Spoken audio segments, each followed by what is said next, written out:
Good afternoon, everyone. Today, President Biden met with the families of Americans who were taken hostage by Hamas during the terrorist attacks in Israel on October 7th. The president has been personally engaged on this issue and has held many calls with Prime Minister Netanyahu and the Emir of Qatar with the aim of securing the release of the Americans and all hostages held by Hamas. Thanks to President Biden's leadership, the United States has helped secure release of over 100 hostages, including 4 Americans. 2 American citizens, Natalie and Judith Renan, were released on October 20th after extensive diplomacy by the administration. After further diplomatic efforts, 4-year-old Abigail Moridan, whose parents were killed by Hamas and whose mother was American, was released on November 26. Under the same deal, American citizen Liat Benin, a high school teacher and a tour guide for Israel's Holocaust Museum, was released on November 29th. But as the president has said himself, we will not stop until we bring all Americans being held hostage home. As you all heard the president say yesterday, the American people will not walk away from Ukraine in its battle for freedom against tyranny. Yet, Speaker Johnson has said the House will leave tomorrow without fixing the border, without funding Israel, without funding urgent needs in Ukraine. That would embolden would-be aggressors around the world. The world is watching what congressional Republicans do. Moscow, Beijing, and Tehran. They're all watching.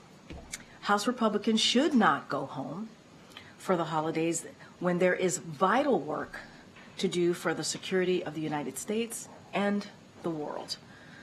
Now, across the country, we've seen unprecedented attacks on women's freedom to make their own health decisions. States have imposed dangerous abortion bans that deny women access to care and threaten to criminalize doctors. As the president said, this should never happen in America, period. Today, the Supreme Court has agreed to review the Fifth Circuit's decision on mifepristone, which threatens to undermine the FDA's scientific, independent judgment and would reimpose restrictions on access to medication abortion.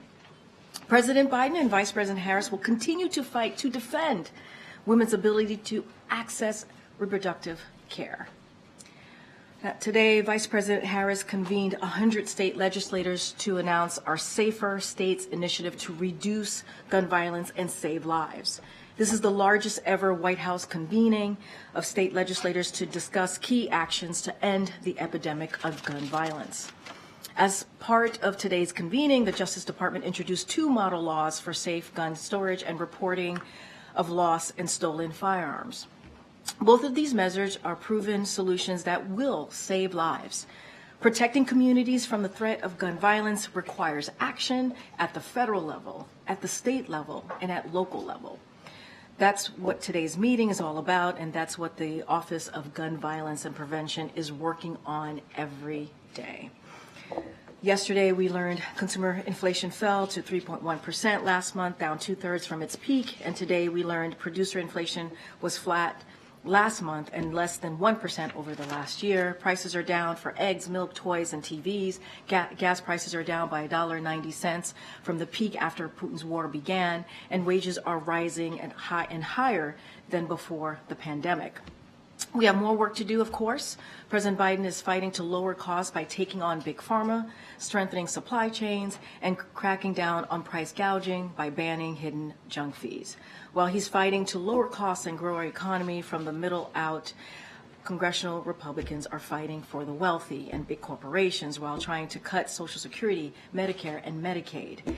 They don't have a plan to lower costs, but as you have heard from this president multiple times over the past 2 years, he has a plan to lower costs. With that, we have Admiral John Kirby here today to give us an update on the Middle East and any other updates on the foreign policy side. Admiral?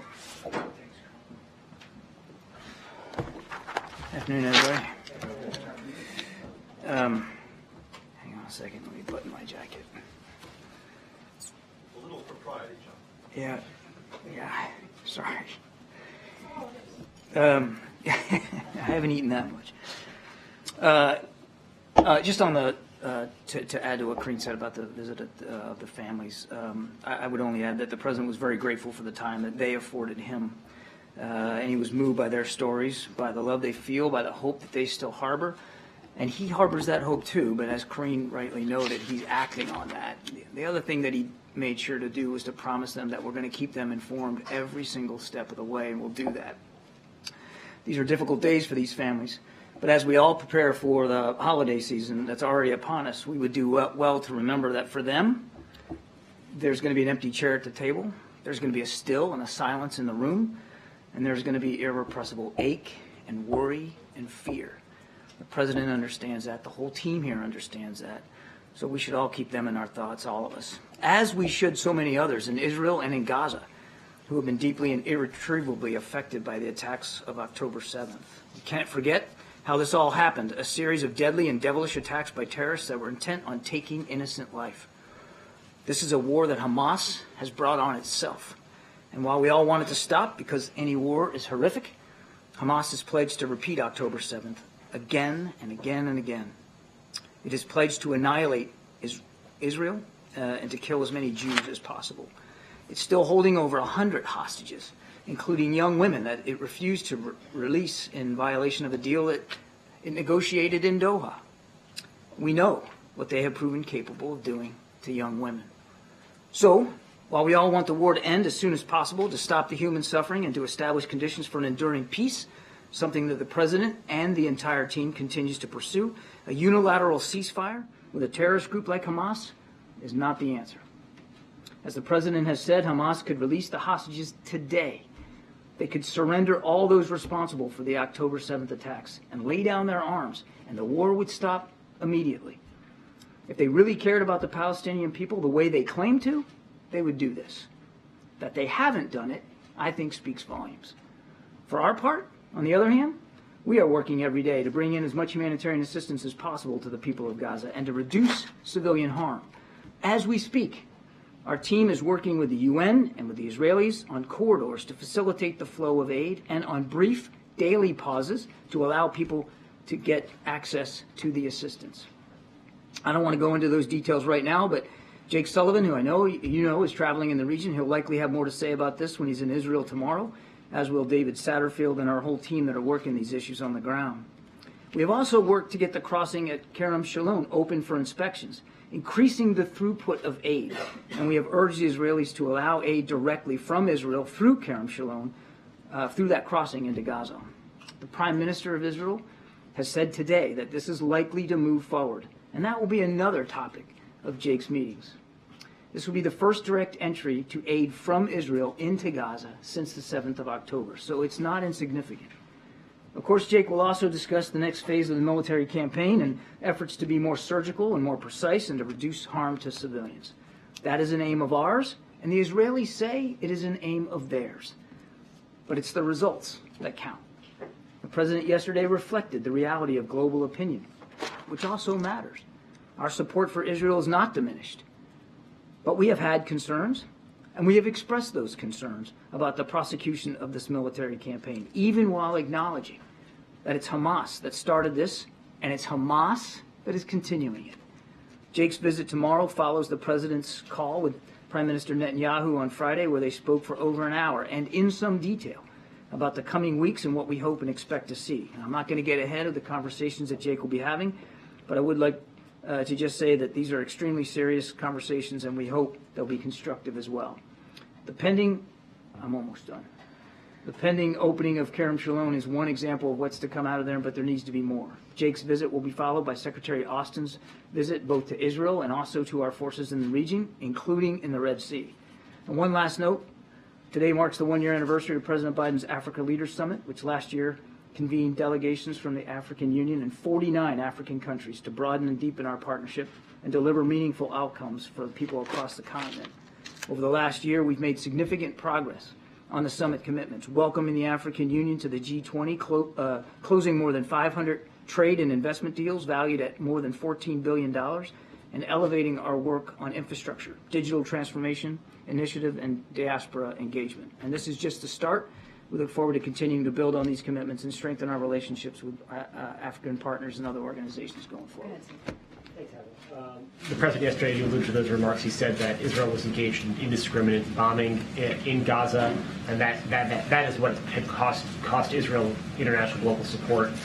Does the president believe, based on those comments, that Israel's conduct in this war thus far has been in accordance with international law? We have every expectation that Israel will do exactly what they say they're doing, which is to continue to go after the terrorist leaders and to do so in a way that minimizes civilian harm, as I said in my opening statement, as the president said. That's their intent, and it's important that the results match that intent. And so the president was saying yesterday that the results have not thus far matched that intent? He was expressing concerns that we continue to see civilian casualties in Gaza. And again, that we want to make sure that as they work to minimize, that they actually have those kinds of results, that they are able to minimize civilian casualties. And so your colleague at the State Department today said that there was not a formal U.S. government determination that Israel was engaged in indiscriminate bombing. Is the president's comment yesterday, was he speaking to the U.S. government there? He's obviously speaking to donors, but is the U.S. government's position that Israel was engaged in indiscriminate bombing in Gaza? The president was expressing concerns again, as I said, about the civilian casualties that we've seen, and again, it's reflective of our constant efforts to urge the Israelis to be as precise and careful as possible. And again, we know they've stated their intent to reduce civilian casualties, and they have acted on that. I mean, the way they went into the north in a much smaller force than they had said they were going to do or planning to do, by publishing a map online so that people know where to go, by agreeing to additional now daily pauses in the fighting. I mean, they are making efforts and they are taking steps. But we want to see, of course, we want to see more results in that regard. That's what he's referring to. The president in that same fundraiser said that Israel needs to make a change to its government. What exactly did he mean by that? Does he mean that Netanyahu has to go? The president realizes that Israel is a powerful, vibrant democracy, and any change in the government is going to have to be determined by the Israeli people. Thanks, I appreciate it. If the president believes Israel is engaging in indiscriminate bombing, wouldn't there be an obligation from the U.S. to put new conditions on military aid? Every bit of security assistance we give any other country always comes with the expectation that the law of armed conflict is going to be respected and obeyed. As I said earlier, we're not going to assess every single airstrike here from this particular podium. That wouldn't be appropriate. The Israelis should speak to their operations, but we have every expectation, as I said to my previous answer there, that they will act in accordance with the law of armed conflict and do everything that they can to match their intent, which is to minimize civilian casualties. But if they aren't, then isn't there an obligation for the U.S. to change the way that it's delivering military aid? That's a hypothetical that I'm not prepared to engage in right now. It's not hypothetical if he's saying indiscriminate bombing. That's a hypothetical I'm not going to engage in. We have expressed our concerns, the president has, publicly and privately with the Israelis, about the need to reduce civilian casualties, and we're going to continue to do that. I expect you'll see Jake address this too when he's in the region. And on the hostages, is there a concern that hostages could be held in tunnels that are potentially being flooded? Well, some of the hostages come out and said that they were held in tunnels, so it's not beyond possibility that Hamas could be holding at least some of them in tunnels as they move them around, which we have to expect that they'll do. But if you're asking about the flooding specifically, I'm not going to speak for Israeli military operations. They should speak to that. I would just say that we all need to remember the particular extra difficulty that they have going after a group like Hamas, which isn't just a terrorist group, but it also has sort of a military structure to it, and they deliberately tunnel under civilian infrastructure to allow for the movement of their fighters and for storing equipment and things. That adds an extra burden on the Israelis. And I would just say again, without confirming these reports about flooding, that as we've said before, we recognize their right and responsibility to go after Hamas, which is posing a particularly tactically difficult problem for them by using tunnels, but to do so in a way that reduces damage to civilian infrastructure above the ground, and certainly reduces any chance of civilian casualties inside those tunnels, which would include hostages. Thanks, Karine. Does President Biden want Bibi Netanyahu to get rid of hardliners in his government? It's not for us to dictate terms to a foreign sovereign government. Israel's a democracy, and the Israeli people get to decide what that government looks like, and they did. And we respect that. That's what democracy is all about. We're not dictating terms to the Israelis one way or the other. What did he mean yesterday when he said he wanted Netanyahu to change? Was he talking about getting more aid in? Was he talking about more surgical strikes? Was he talking about hardliners? What was he referring to? It's up to the Israeli people to determine who is going to represent them in their government. The president has, of course, been very candid about some of the concerns that we had about like judicial reform in the country and where the cabinet was going on certain issues. And he expressed those concerns as a real friend of Israel, somebody who loves and respects Israel and has for his whole public life, that we want to see Israel, whatever they decide to do, to move forward with the broadest consensus possible. And it's in that spirit that he's talking about it. And just a quick one on Jake's trip. Is he planning to visit elsewhere in the region? And what will his message be to the Israeli war cabinet in terms of any kind of schedule for the Gaza conflict? I don't have any other specific stops to speak to today. That said, it is likely that he will make other stops in the region. It won't just be going to Israel. We'll have more to say about that when we can. And his message, again, I don't want to get ahead of him. I certainly want to do that. He'll have a chance to talk publicly while he's in the region, but clearly he's going to talk to them about progress on the battlefield, how it's going. He's going to talk to them about reductions in civilian harm. He's going to talk to them about trying to get another pause in place so that we can get more hostages out. He's going to talk to them about the need to get humanitarian assistance, keep that flowing. It has been flowing even when the pause stopped, and I think he'll explore opportunities to see if we can increase that. Again, possibly, hopefully, through Kerem Shalom. Thank you, Admiral. You're being asked these questions because the president has a tendency to say things about foreign policy and leave them hanging, and we don't get to ask him to clarify himself, so apologies if this gets pedantic for people listening. But did he misspeak yesterday when he said that Israel was carrying out indiscriminate attacks? You had the opportunity to hear him yesterday on foreign policy when he stood next to the president of Ukraine. So I take issue. I'll take issue with the premise of that question. But the president speaks for American foreign policy. The president speaks and has spoken, Ed, about our concerns over civilian casualties in Gaza and about urging our Israeli counterparts to be more careful and more deliberate. You just said he speaks for foreign policy, and he said yesterday that there were indiscriminate attacks, which to the rest of the world is a war crime. So why isn't the United States not saying that that's what the president was speaking to? His concerns about making sure we're seeing the results that Israel has claimed is their intent, which is to reduce civilian casualties. That's what he's talking about. Thank you, Karine. John, I'm sorry. It seems that this interaction between you and my colleagues. It seems that to me the president is making some pretty clear signals to the Netanyahu government, but it seems like you're trying to walk it back. I mean, I don't know if that's correct or not, so please walk me through it. Is the military strikes, military campaign by Israel, is it surgical or indiscriminate according to the administration at this point? As I've said a whole bunch of times since I've been up here, we're not going to armchair quarterback this from this particular podium. Let me finish. We're not going to characterize every airstrike. We're not going to speak for Israeli military operations. The president was reflecting a concern that we have had for some time and will continue to have as this military operation proceeds about the need for reducing civilian harm and being as precise and careful and deliberate as possible. So when he's talking about particularly singling out the hardliners in the Israeli government, what does he mean by that? What signal is he sending out? I think I've already answered that question. I mean, for many months now, well before the attacks of October 7th, the president talked about some of our concerns over some of the reforms that this new government was pursuing. And he did it out of respect and a true affection for the Israeli democracy and the Israeli people. And that's the context here. But obviously, it's up to the Israeli people to determine who their government is, of course. Sure. And just to recap, what I understand from the president's remarks on Tuesday is that he seems to be laying out some sort of clues as to what he sees the vision towards a two-state solution and what are the necessary stepping stones or the required elements.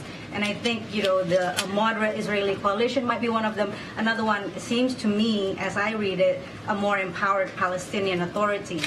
Is my understanding correct? And if so, what would the U.S. administration do to support that?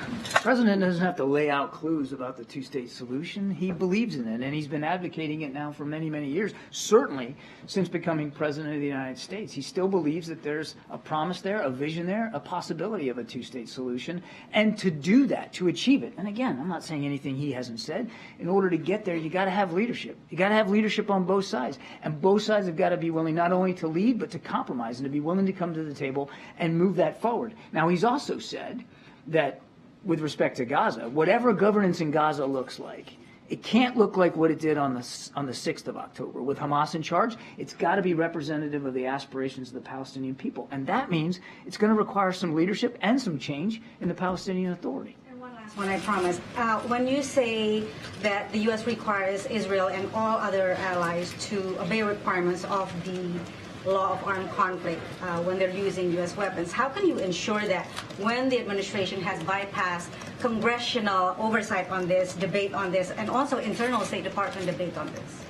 I'm not sure I understand the premise of the question. A bunch of weapons on Saturday without going through Congress, correct?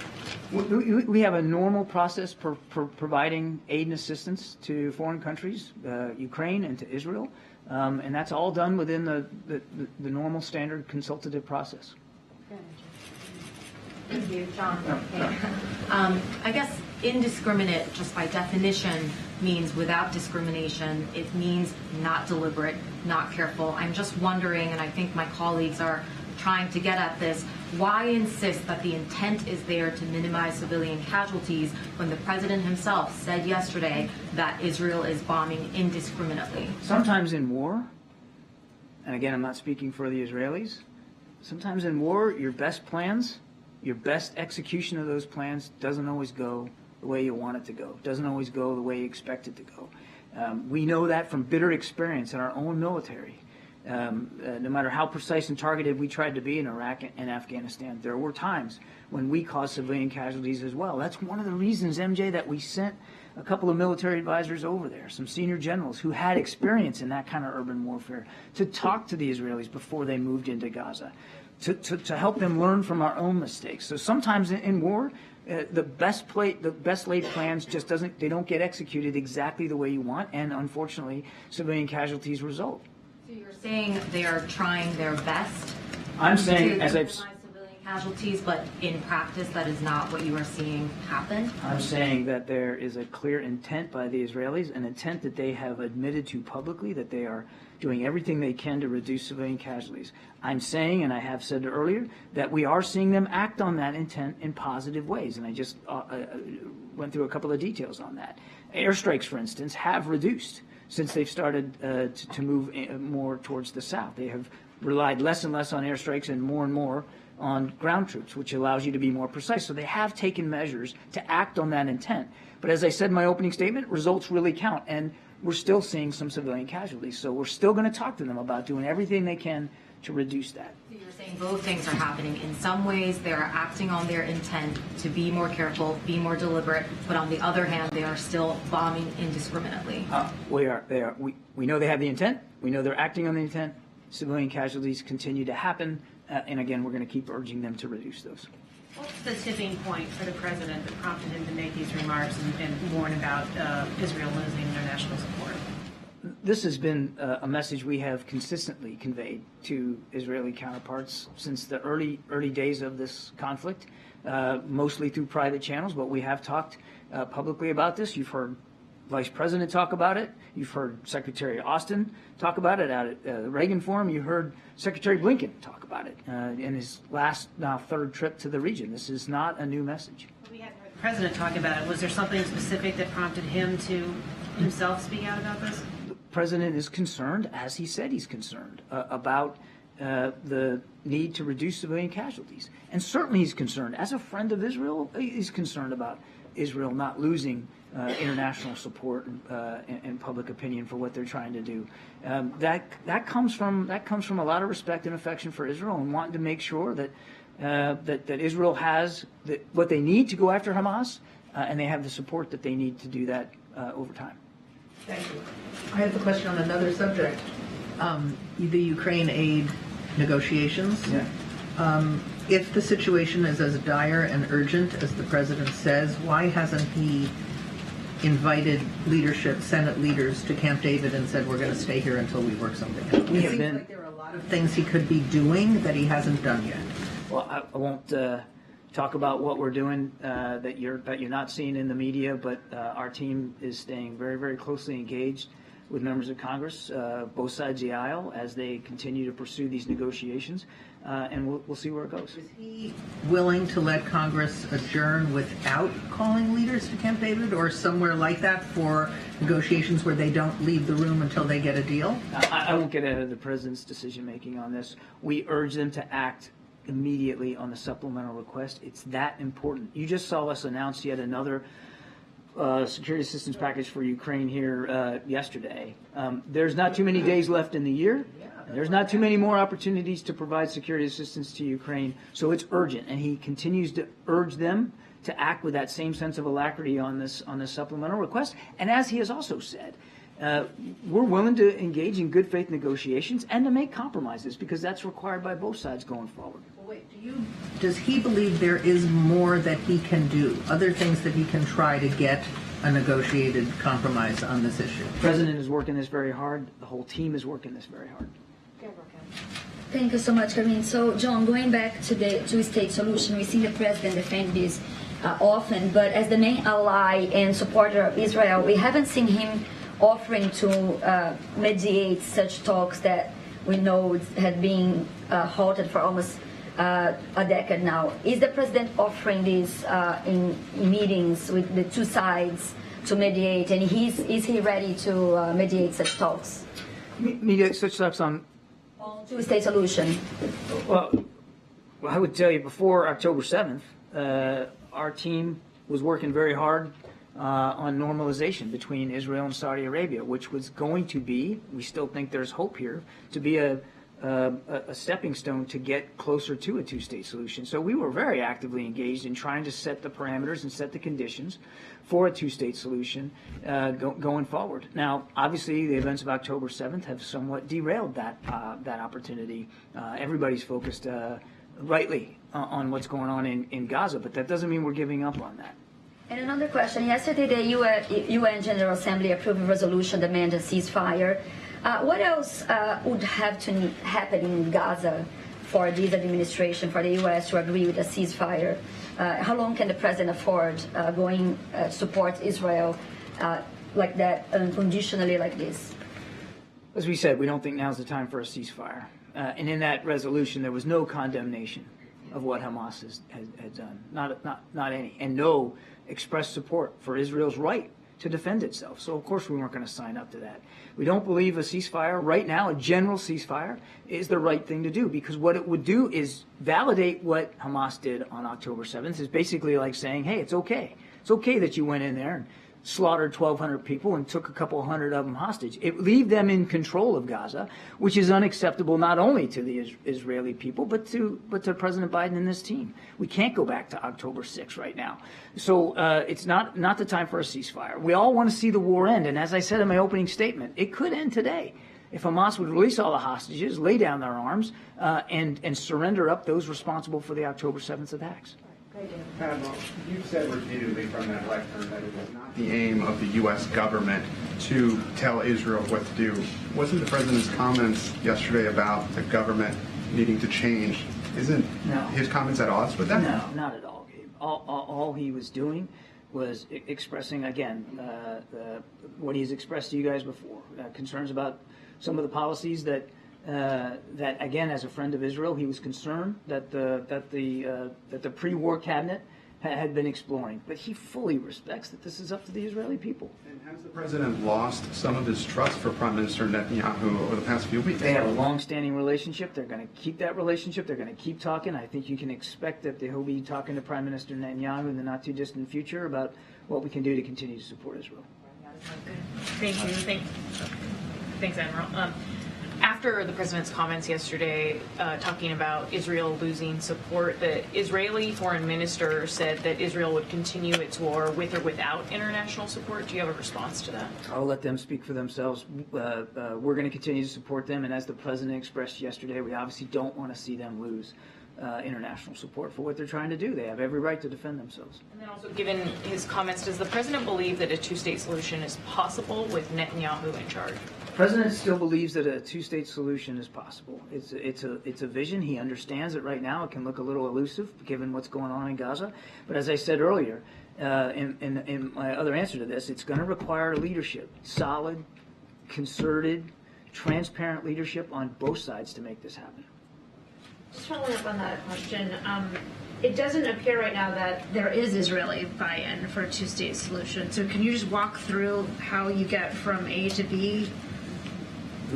We had been working on A to B before October 7th by working towards normalization between Israel and Saudi Arabia, which we saw as a real positive milestone in an effort to try to get closer to a two-state solution. We've been working before October 7th with the Palestinian Authority to try to get them to explore and to advance certain reforms so that they can be seen as more credible and more authentic as a leadership capability there. And so we're going to keep doing that. But if Israel's leader does not support that outcome, then how do you resolve this?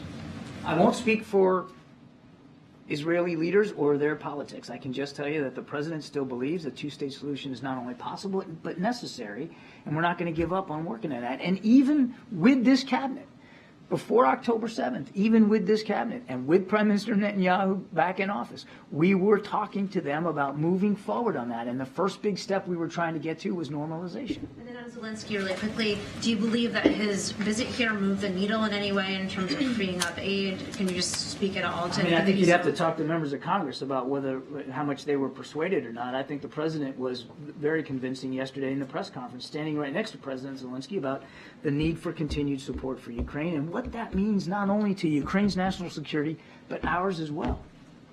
Nadia. Thank you. I want to go back to the president's comment on indiscriminate killing. Correct me if I'm wrong, John, but you seem to give the Israelis more of a benefit of the doubt than your own president. You said that the Israelis acting upon your advice. Can you give me an example of exactly where they acted upon your advice in terms of casualties? Civilian casualties are mounting. The attack on the south is just equally as bad as the attack in the north. So I'm happy to repeat it. I'm happy to repeat them. I gave them earlier. They moved into northern Gaza on the ground in a way that was much smaller than they had previously planned to do, and we think that was an outgrowth of some of the advice and counsel that we provided them about urban warfare.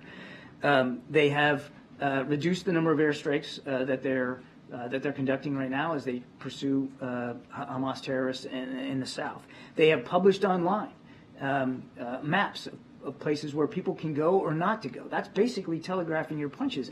And there's very few modern militaries in the world that would do that. I don't know that we would do that, to put a map out there and say, hey, here's where you can go where it's safe, and here's where you shouldn't go because we might be striking there. Those are all good examples. And I would also add, as I said in my opening statement, even when they were operating in the north, they added humanitarian corridors to allow people to leave. They are now talking about additional corridors in the south, as well as the possibility of more daily humanitarian pauses in the fighting so that people can get access to assistance. That you mentioned, the casualty numbers is the same. So how could it be translated as all these measures has reduced the number of civilian casualties? Your question was, give me some examples, so I gave you some examples. I think you heard from the president, we're still concerned that there remains civilian casualties happening every day. We're still obviously concerned about that. And as I've said so many times before, the right number is 0. We don't want to see anybody hurt. We don't want to see anybody, any innocent life taken or wounded by this conflict. Thank you so much. Quickly, can I just ask this question, please? Just quickly. You said the phrase "from the river to the sea" has been so controversial in the U.S. Today, the son of the Prime Minister, Netanyahu's son, put it on his social media, "from the river to the sea." How can you explain that? And he said, this is the Israeli flag, from the river to the sea. So would you condemn You're what he's asking me writing? to speak for the Prime Minister's son. I'm not going to do that. I'm not going to do that. But I'm asking you to comment on this phrase that should be condemned equally. You said that whoever using it is called anti-Semitic. So now it's the Prime Minister's son who's using it. Is this anti-Semitic? I haven't seen that happen. I'm not going to speak for the Prime Minister's son and his social media account. I think you can understand why I wouldn't do that. But look, and Karine's talked about this. That phrase has a certain connotation, which is anti-Semitic. And if you look at that the connotation is anti-Semitic. If you look at it, and I've got it here, I won't read it to you, but I've got the 2017 Hamas manifesto, the one that's so-called softer than the one they wrote in 1988, and it basically says, river to the sea. Yes, I know all of it. I'm just talking about the Prime Minister. We're running out of time. Go ahead, in the back. Go ahead. Thank you very much. Thank you so much, Karine. I have a question on a different subject, John. A significant political change took place in Poland as the new government of Donald Tusk was sworn in earlier today. What's the President's reaction to this? What changes, if any, are you expecting between Poland in Polish-U.S. relations, especially on Ukraine? And finally, is President Biden going to invite the new Prime Minister to the White House? And I'm not asking about an announcement. I'm asking about intentions. Which is another way of getting an announcement from the podium. Look, Poland's a key NATO ally, as you know. We have a great relationship with Poland, and they have been an extraordinary supporter of Ukraine and of our efforts to help Ukraine in Poland. We have every expectation that the closeness of that relationship and the strong alliance and bond between us and Poland will continue, and obviously I don't have anything on the schedule to speak to today. Thanks, everybody. Thanks, John.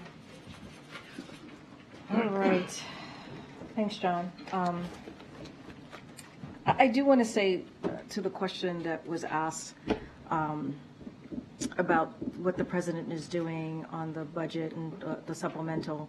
And look, the president was very clear yesterday when he said that he wants to work to find a bipartisan compromise, both in terms of policy and funding in relation to the border. And we are encouraged by the progress being made during yesterday's meeting on Capitol Hill, obviously.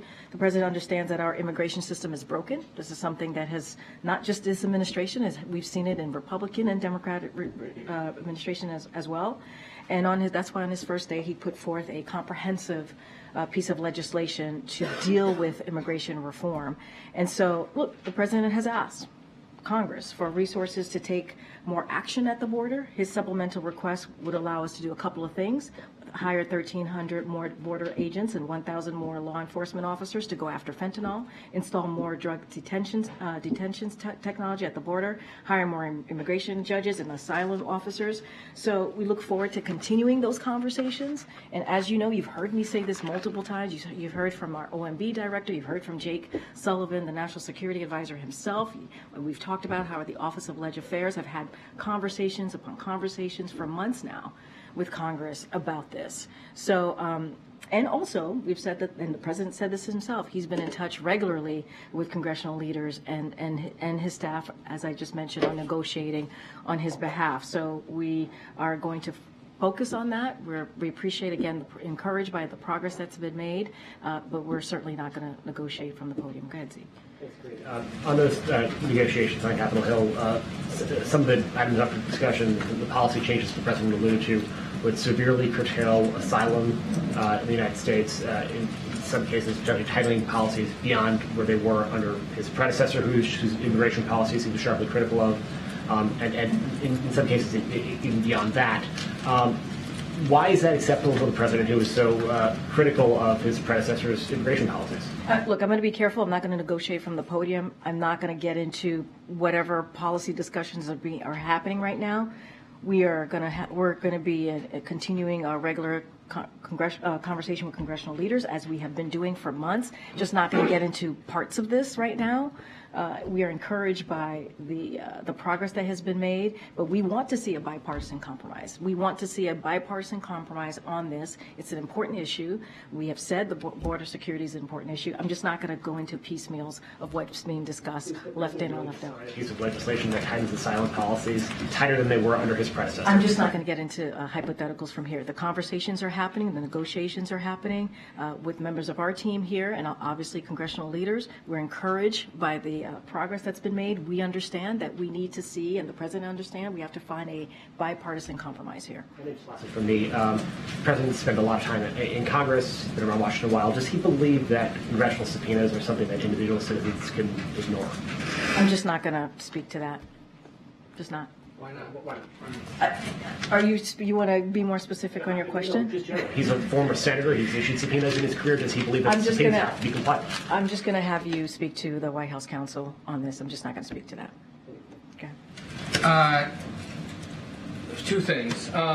Just days after taking office and shortly after issuing that legislation that has gone nowhere in Congress regarding immigration and the border, the President issued an executive order saying he would, quote, restore and strengthen our own asylum system, which has been badly damaged by policies enacted over the last 4 years and contravened our values and caused needless human suffering. Our reporting, others' reporting, indicates the White House, through sources in the administration, is open to an authority that would allow it to suspend asylum processing when there's a spike in border crossings. Wouldn't that be a major policy reversal and revert back to the previous 4 years? I'm just not going to go into sourcing from here. I'm not going to get into specifics. There are negotiations happening. Not going to negotiate from the podium. I'm going to let the conversation happen. We have to find a bipartisan compromise. That's what the president said. That's what the president believes in order to deal with this issue. And you started off your question asking, or laying out actually, that the president did put forth, and you laid that out in your question, a comprehensive immigration reform plan. He did that on day one, and it is going on 3 years. On 3 years. He spent pushing that On bill 3 with years. Congress. Here's the Because he's thing. met with them on foreign policy, Right. on fiscal cliffs, And we on have, budget, and it's never been about No, I hear immigration. you, Ed, and we have regular conversations with congressional leaders and congressional staff about an array of issues, including this. I mean, you cannot send a bigger message to Congress and the American people when you say when you put out your first piece of legislation is on this issue, is on reforming immigration, right? Is on fixing. Flat when you spend very little public time as president talking about the issue, meeting with congressional leaders on the issue specifically, or doing anything else other than having you come out here and say, we issued a bill on day one. I disagree. It's not just issue a bill. Right? Not too long ago, back in the spring, we put forth policies on trying to make sure that because Congress didn't help, on trying to put forth policies that try to make the immigration system humane, right? Humane and actually dealing with the issue that we're seeing at the border. We have taken policy actions after policy actions without the help from Congress. Right? And so that is being consistent here. And when you put forth the first piece of legislation to be on this issue that has been broken for decades, I mean, that's what he did as president. That's taking it very, very seriously. Mitch McConnell alluded to a conversation he had with the president last week. I'm not asking you for names, but can you at least confirm that the president has spoken with lawmakers directly on the ongoing talks to get the supplemental done? The president has been in regular touch with congressional leaders on this issue, and obviously so has his staff. And I mean, everything else today, did he spend any time watching what his son had to say outside the Capitol? So just a couple of things on that, and I want to be really clear. Look, as you know, Hunter Biden is a private citizen, and so I certainly would refer you to his representatives. Look, the president was certainly familiar with what his son was going to say, and I think what you saw was from the heart from his son. And you've heard me say this. You've heard the president say this. When it comes to the president and the first lady, they are proud of him continuing to rebuild his life. They are proud of their son.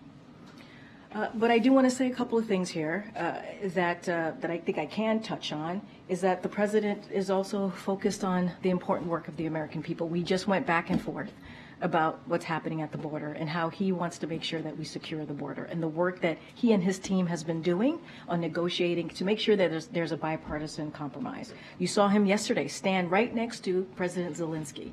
There could not have been a more powerful picture with the President of the United States standing next to President Zelensky, who he and the brave people in Ukraine are fighting for their democracy, right? And this is something that the President has led on, the world on, in making sure that President Zelensky and the people of Ukraine have what they need to beat against tyranny, to fight back against Russia's aggression.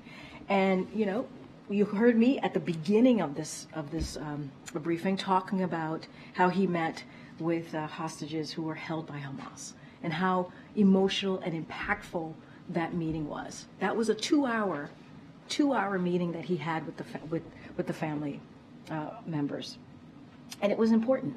It was important. He just convened, a meeting on infrastructure. So he's going to remain focused on making sure that we continue to deliver for the American people. That's what the president has done since day one, and that's, well, I'll leave it there. Is the president Reporters okay? who did not have a chance to question Yeah, yet. I will. Okay. Thank you, though. Is the president okay with his son defying a congressional subpoena? I'm just not going to get into specifics on that. I would have to refer you to the president's, not the president, but Hunter's personal representatives. He's a private citizen. I'm just not going to get into it. Can you tell us when the last time the two of them spoke? I mean, I'm also not going to get into private conversations that the president has with his family. We've been pretty consistent. That's nothing new. We're just not going to get into it from here. Republicans say that they have to take this vote formalizing an impeachment inquiry because the White House is stonewalling them. What's your response to that? The White House is stonewalling the House Republicans who have been really pushing this impeachment without any evidence, that without doing this political stunt. I mean, that's what they've been doing over and over again. And we have said it. Other Republicans have said it. There's no evidence here. There's none. Look, I just said at the top, they're going to go home tomorrow, right? They're going to go home this week.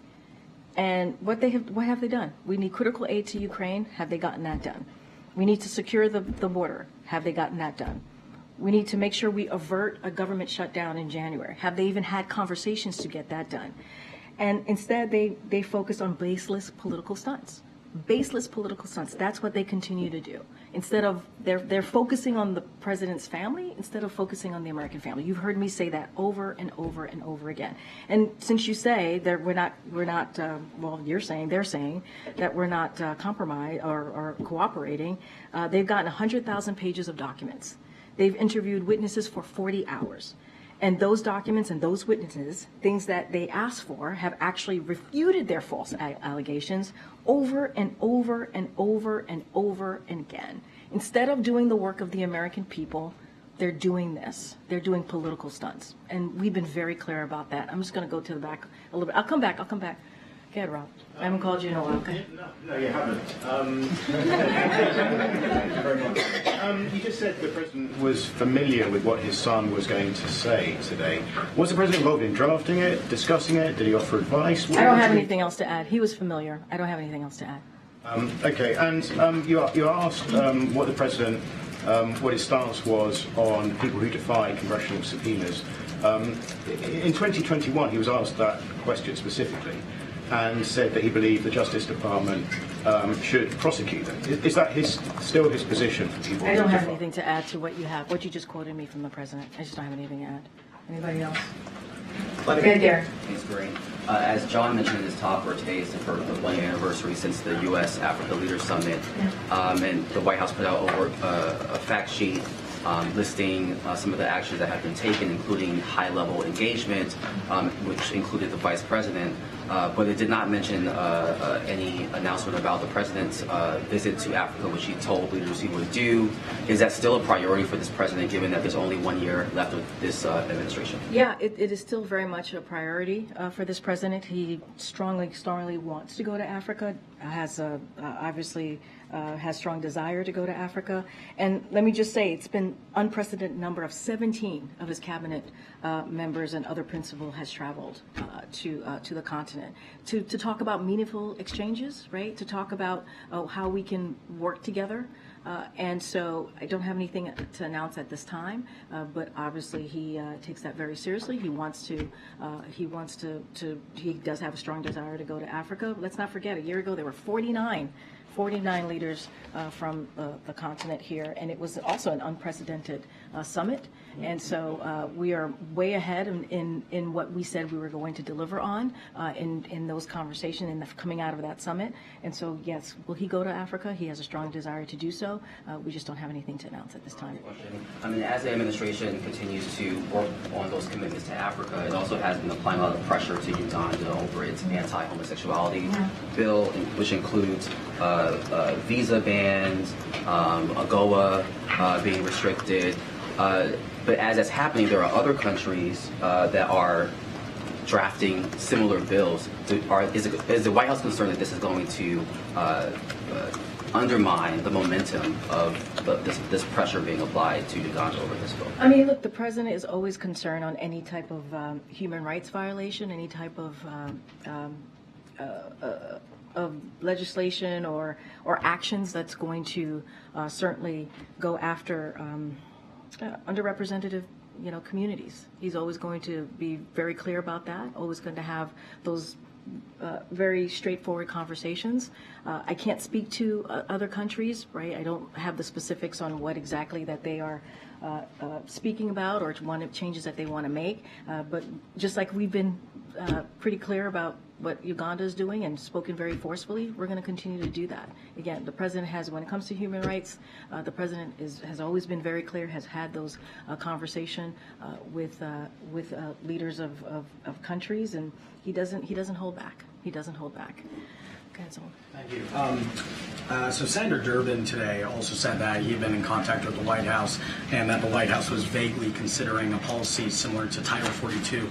Is there, if it's the difference between passing aid for Ukraine and not, is there any scenario where the president would support and the White House would support these proposals by Republicans that are also backed by Donald Trump and Stephen Miller? I really can't get into hypotheticals from here. I can't negotiate from here. They're having conversations right now. Don't want to get ahead of that. Want to let folks have those conversations.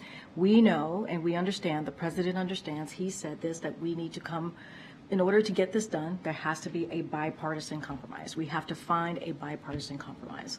I'm just not going to go into... His statement, though, even saying that he's open to compromise, that came after some of these proposals were outlined. That came after Republicans said what they wanted here. Nationwide expedited removal, authority for expulsion. So even just him saying that he's open to compromise, does that not mean he's open to compromise? This president has signed more bipartisan legislation than any modern day president. He has, right? You've seen him taking historic action on a few bipartisan issues, right? Let's think about the budget deal, right? That was done in a bipartisan way. So it's not just this. We understand in order to come up with a compromise and get things done on behalf of the American people, you have to find a bipartisan way to do that. And so that's what I'm saying. I want to be really mindful. There are negotiations literally happening. I'm not going to, from the podium, start saying what the president's going to accept, not to accept, or getting to hypotheticals. That's not going to help the process that we're trying to deliver on for the American people. I'm just not going to get ahead of that. Do you expect him, I know it hasn't happened yet, but do you expect him to call members to the White House, to call members to Delaware to discuss this? I don't have anything to add to the calendar or the schedule about the president inviting anyone here. What I can say is, and I've said this moments ago, that the president has had conversations with congressional leaders, and so has his staff, who have been negotiating on his behalf. Karen, go ahead. Oh, no? Oh, fine. Well, I mean, I guess I have a question for Kirby. No, it's okay, John. No, good, John. I was trying to call on people I hadn't called yet. No. Trying to keep my word here. The president announced the $200 million security assistance package yesterday for Ukraine from the presidential drawdown. How many more times does the administration anticipate that they can turn to that before the end of the year? How much money is left in that at this point? It's a really good question. Look, we have roughly about $1 billion left in the replenishment authority. And so just to give a little bit of background on what that is, it is the process by which the DoD buys new weapons and equipment from American manufacturers to replace older equipment we are sending Ukraine, a process that is supporting manufacturing jobs across our country as DoD has jump-started and expanded production lines to support Ukraine. So $1 billion left.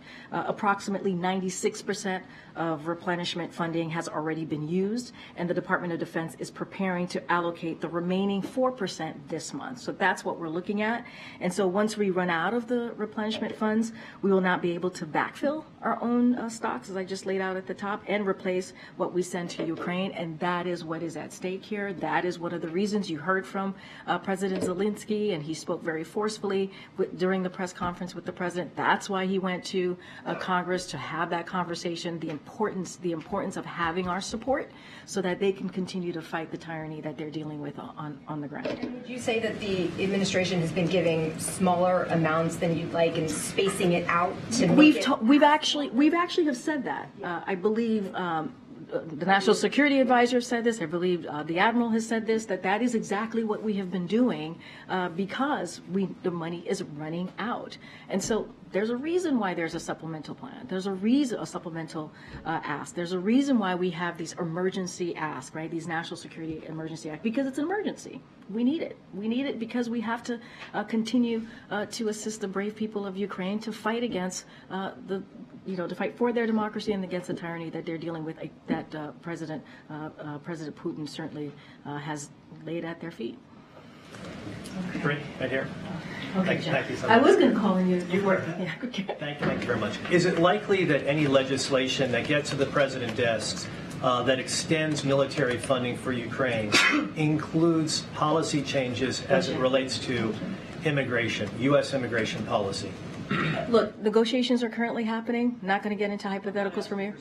I know, saying, but is it likely? Which is a hypothetical. I'm going to let the negotiations happen. Not going to get into specifics from here. Going to let the negotiators do their work. And once we have once there's something to share, we will share that. President Zelensky spent a full day here in Washington yesterday. He had an all-senators meeting. He met with the House Speaker. He met with the President. No minds appear to be changed as a result of all of the meetings that he had. So what did he accomplish by coming here to Washington? Well, negotiations are still happening. So we'll see. I think, President Zelensky has made multiple trips here before. This is someone who speaks passionately. He's the leader of a country that's at war against Russia, who invaded their country. I remember listening to him talk about what they're going through, the children, the people, the folks who have lost their lives, who have lost everything. I mean, who else is it better to hear from directly than President Zelensky? And I think it was an important visit for him to be here. I think it was incredibly important for him to talk to senators, for him to talk to House members, for him to stand right here in the White House next to President Biden to answer your questions and to speak very forcefully and passionately about what's going on. Almost 2 years. Just think about the lives that they've lost. But yet, they fought very bravely, very bravely. And so I think it was good that President Zelensky, the president was happy to host him here and have a conversation with him, and I think it was important for him to be here. Question on Blake. Does the White House have a plan to address what is likely going to be a wave of legislation in state houses next year restricting LGBTQ rights and gender-affirming care? For example, there's already more than 20 of these kind of bills in Missouri. I mean, look, we saw something very similar just last year, right? In the last, I wouldn't say last year, but in the last state legislative session, where more than 400 anti-LGBTQ bills, many were anti-trans bills that were introduced, and we were very forceful. The president was, I was from here calling that out. Of course we're concerned. Of course we're concerned with any community is under attack. And so, what the president is going to continue to do from here, he's going to make sure that we work to advance equality for the LGBTQ plus community and protect civil rights, which is something that he's done. He's signed executive orders to do that from the federal agencies to make sure we protect LGBTQ families, and he's going to continue to ask Congress to pass the Equality Act.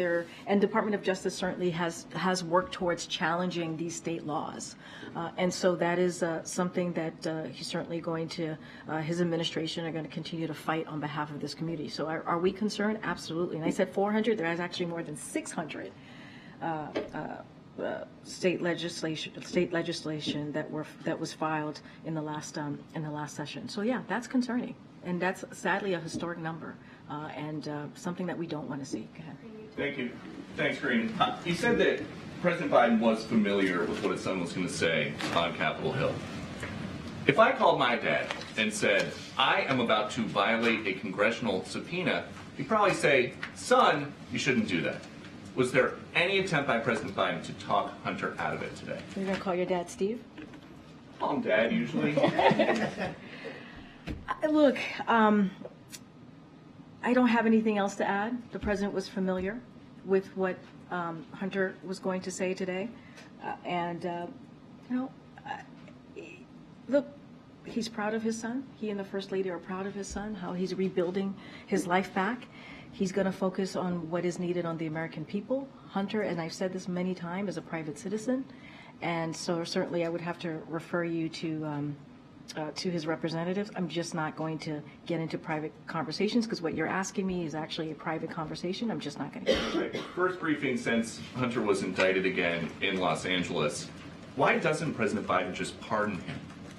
President, I've been very clear. The president's not going to pardon And his son. one more about these this Ukraine money for border policy negotiations.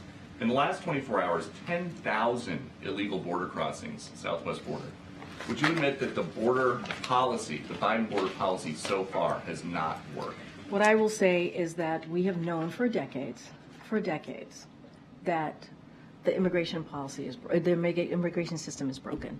We've said that over and over again. That has been Republican administration and Democratic administration. That is not unheard of. That is what we have seen for the past couple of decades. The president has put forth a comprehensive immigration policy legislation on his first day to deal with this issue. Republicans refuse. They refuse to deal with this issue. It's been almost 3 years since he put forth that legislation. So we're going to do what we can do from here, but we have said this is something that needs to be dealt with in a bipartisan way, About 1,000 of these illegal border crossers every day are getting away to parts unknown in the U.S. Does the president think that is a national security risk? Here's what I'll say. One of the ways that we also have to look at this is what congressional Republicans have refused to do. They refused to support previous requests from the president.